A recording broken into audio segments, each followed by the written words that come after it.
Vamos para algumas atualizações do programa SpaceX Starship, com a FAA dando sinal verde sobre sua avaliação ambiental das operações da nave estelar de Boca Chica, Texas, algo muito comemorado por Elon Musk. E a Astra Rocket, uma jovem startup espacial, está tentando entrar no mercado, mas falhou em sua mais importante missão até agora: entregar em órbita 2 satélites da NASA. Também temos notícias do gigante SLS Artemis 1 da NASA e muito mais. Então fique comigo e vamos ao que interessa.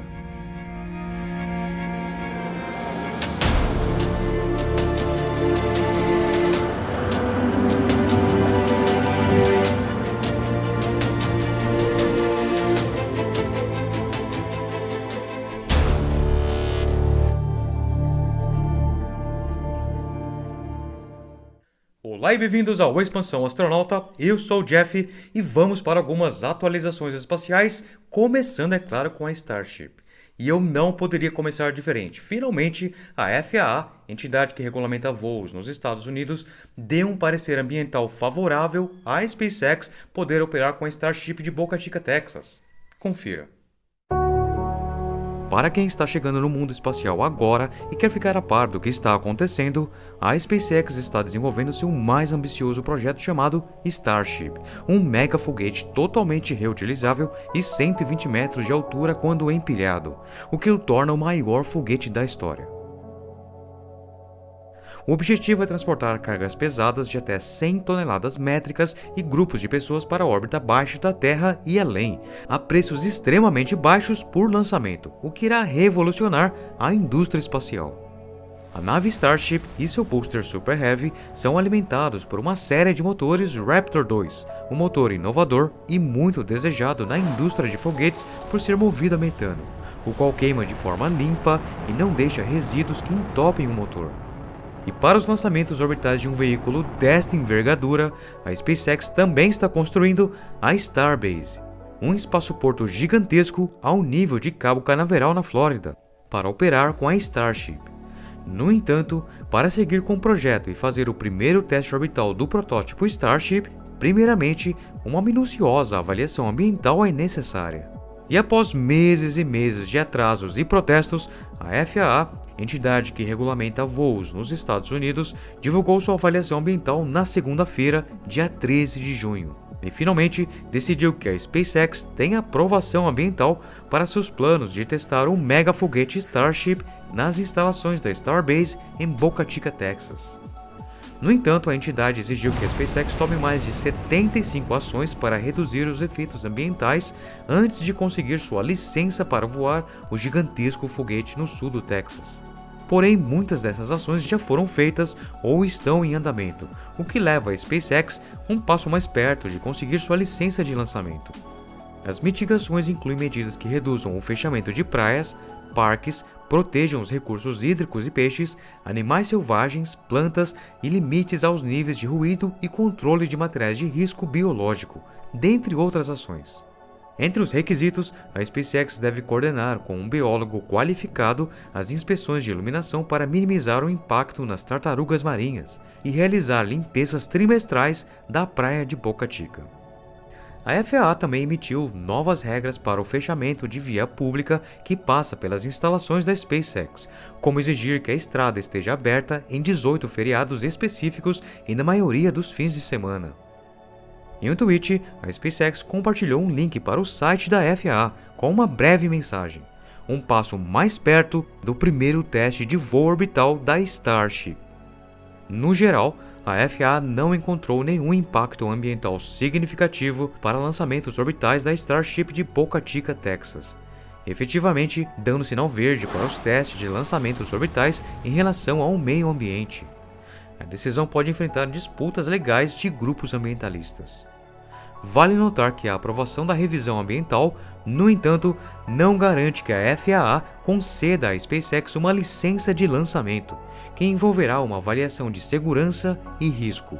Isto ainda está em análise, mas, em relação à parte ambiental, está aprovado, desde que a SpaceX cumpra as exigências. Como posição oficial da empresa, a SpaceX ficou satisfeita com o relatório ambiental.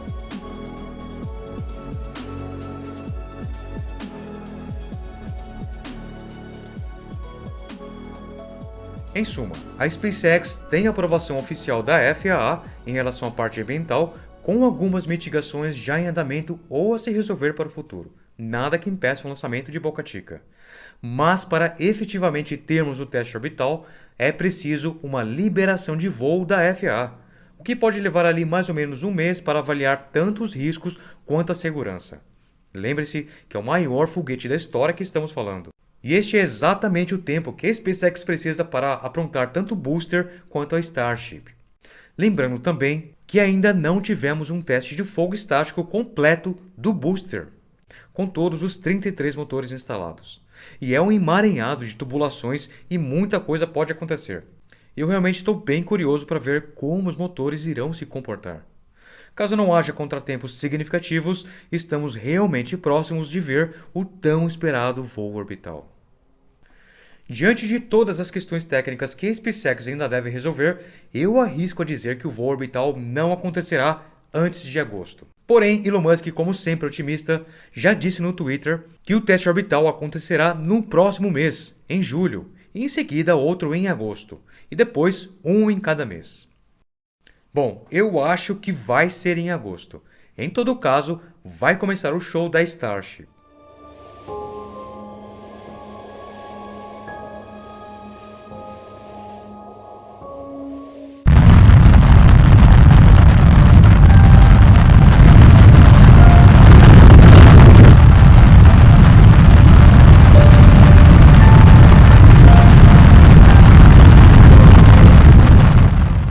Então, como as coisas progrediram na Starbase esta semana?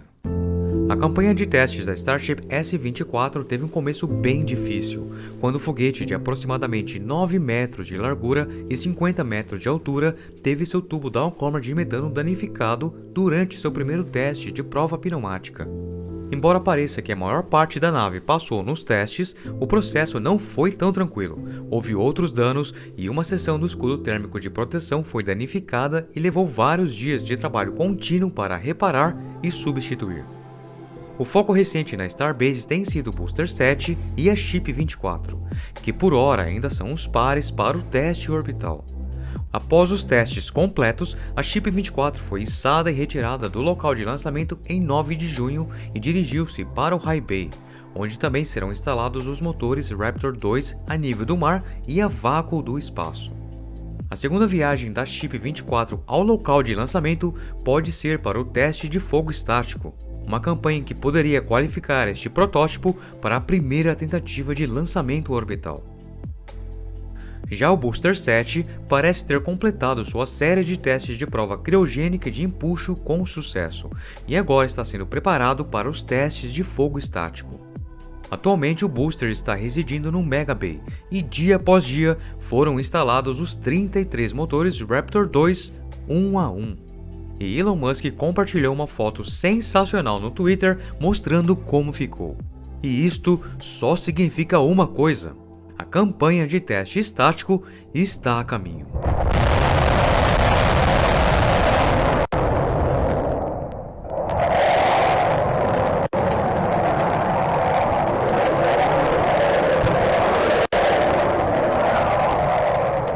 O resultado pode determinar se este enorme booster vai de fato lançar a Starship ao espaço já nos próximos meses.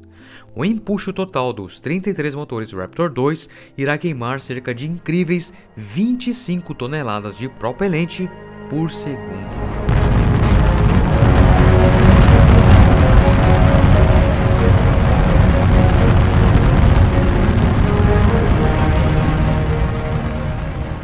Nas instalações da NASA em Cabo Canaveral, na Flórida, onde a SpaceX está construindo uma segunda torre de lançamento orbital para Starship, já existem 6 segmentos completos aguardando o empilhamento, assim como 6 pilares verticais do OLM, Orbital Launch Mount, o qual ficará semelhante ao que vemos no complexo da Starbase. A construção desta torre de lançamento orbital na Flórida, a segunda da SpaceX para Starship, visa contornar problemas caso a FAA imponha algumas restrições, mesmo que não seja ambiental, mas que impeça o lançamento por Boca Chica.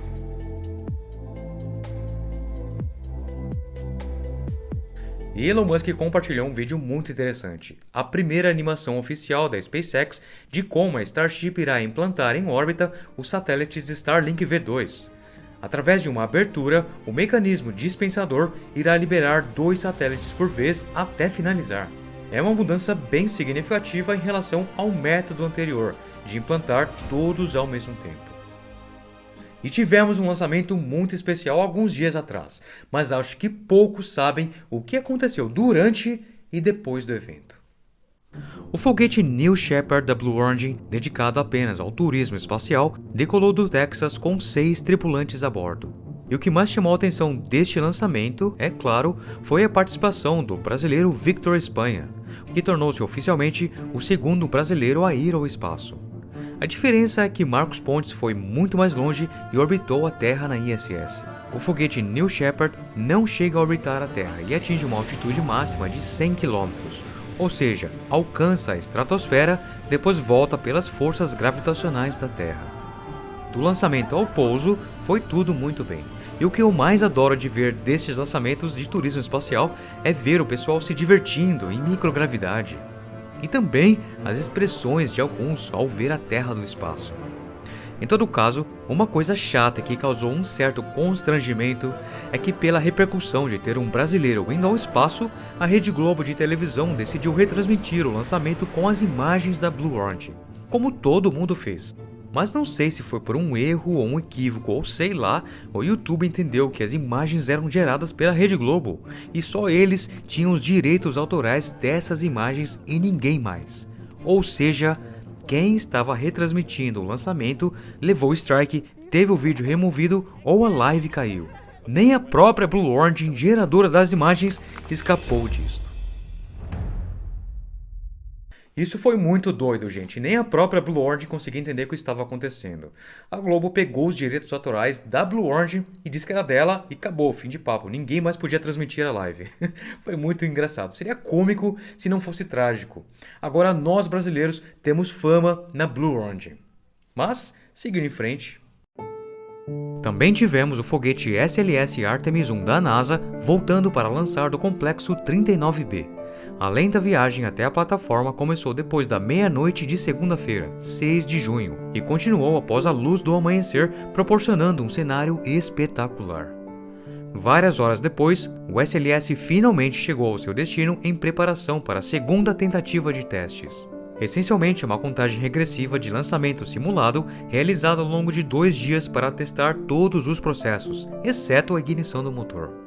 No primeiro teste em abril, houve problemas que iam desde o fornecimento de nitrogênio até equipamentos de suporte terrestre que simplesmente não cooperavam. Após a terceira tentativa naquele mês, o foguete foi levado de volta ao prédio de montagem para algumas correções. Com o SLS agora de volta ao bloco, especula-se que podemos ver testes em andamento por volta de 17 ou 18 de junho. No entanto, há muito trabalho a ser feito. Se as coisas correrem como esperado, podemos ver a Orion em seu caminho além da Lua e de volta muito em breve. Eu realmente espero que tudo ocorra bem dessa vez e que a NASA finalmente consiga fazer este lançamento. Imagine a possibilidade de termos 2 lançamentos de foguetes enormes no mesmo período. O SLS da NASA e a Starship da SpaceX. Seria inacreditável.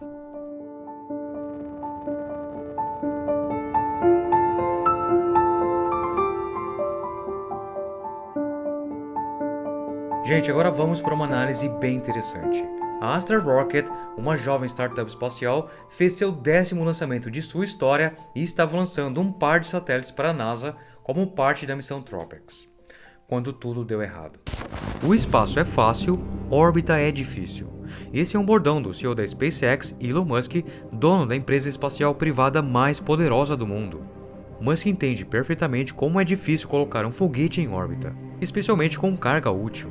Agora a Astra, uma empresa jovem mas com muito potencial, também está lutando com este marco histórico.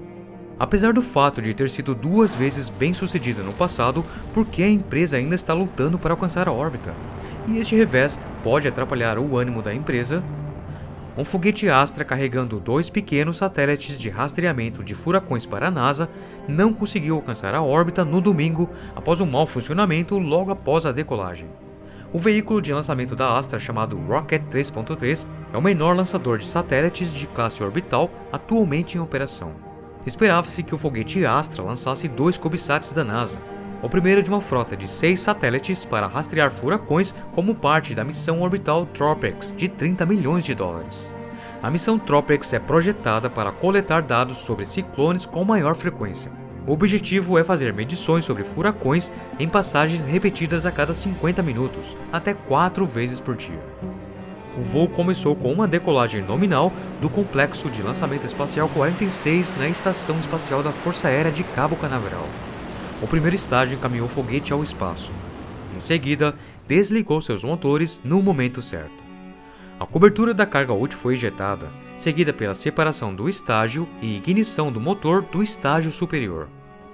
O motor do segundo estágio, que queima querosene, deveria disparar por mais de 5 minutos para impulsionar os 2 satélites de pesquisa de furacões da NASA até a sua órbita. O objetivo do foguete era atingir uma altitude de 550 km. No entanto, uma vez que chegou a cerca de 1 minuto de atingir a velocidade orbital, o motor desligou. Em seguida, o veículo começou a girar fora de controle. Uma tela de telemetria ao vivo indicou que o foguete estava voando a uma altitude de cerca de 532 km e uma velocidade de 6.575 metros por segundo, quando o motor simplesmente apagou, trazendo a missão a um final prematuro.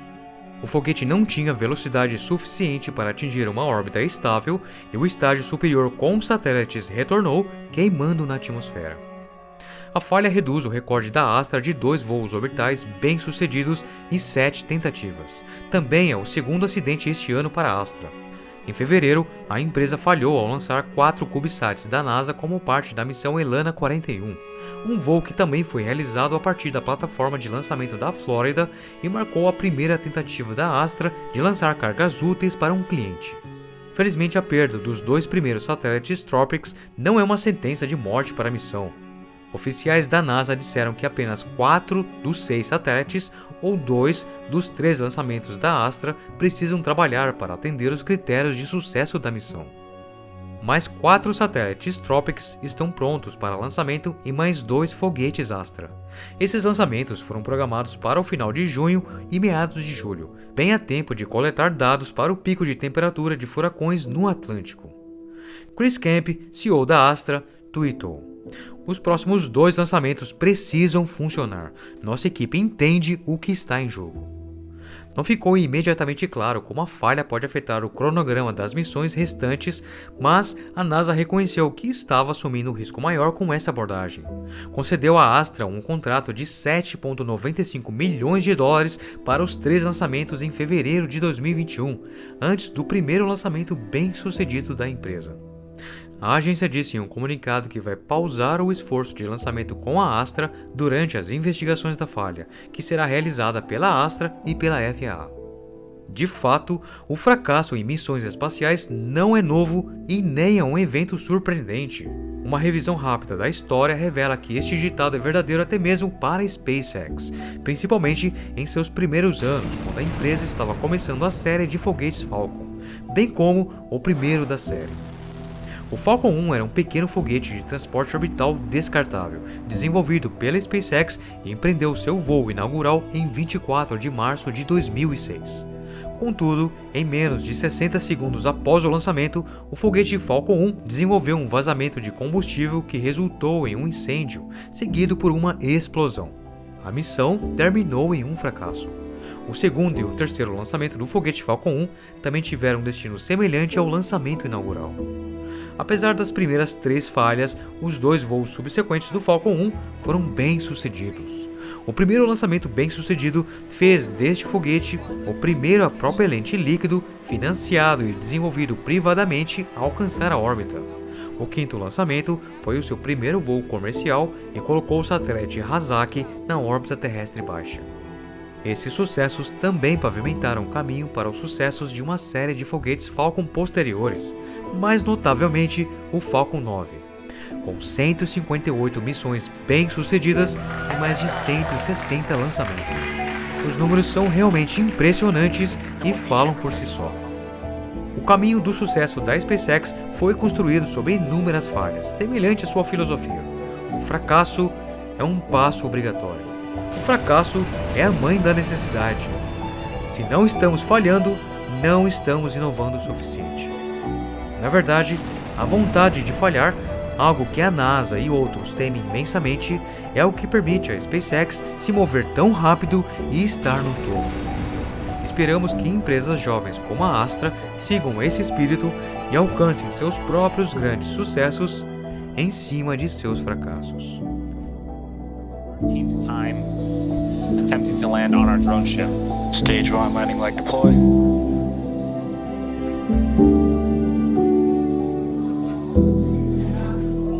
Stage 1 landing leg. And X marks the spot for the 13th time.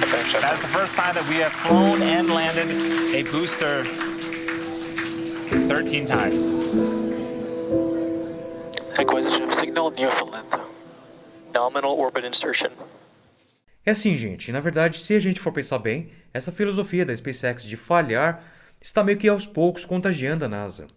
Porque o fato deles terem admitido que assumiram os riscos e contrataram uma empresa iniciante, mesmo sabendo que até então essa empresa não tinha nenhum lançamento orbital bem sucedido, prova que as coisas estão aos poucos mudando por lá. Mas também é perceptível que a NASA está tentando ajudar startups espaciais, estão começando, como parte do programa para sedimentar uma indústria espacial comercial. Foi assim com a SpaceX, Blue Origin, Rocket Lab e a lista vai. Em todo caso, gente, chegamos ao fim desse episódio, espero que tenham gostado.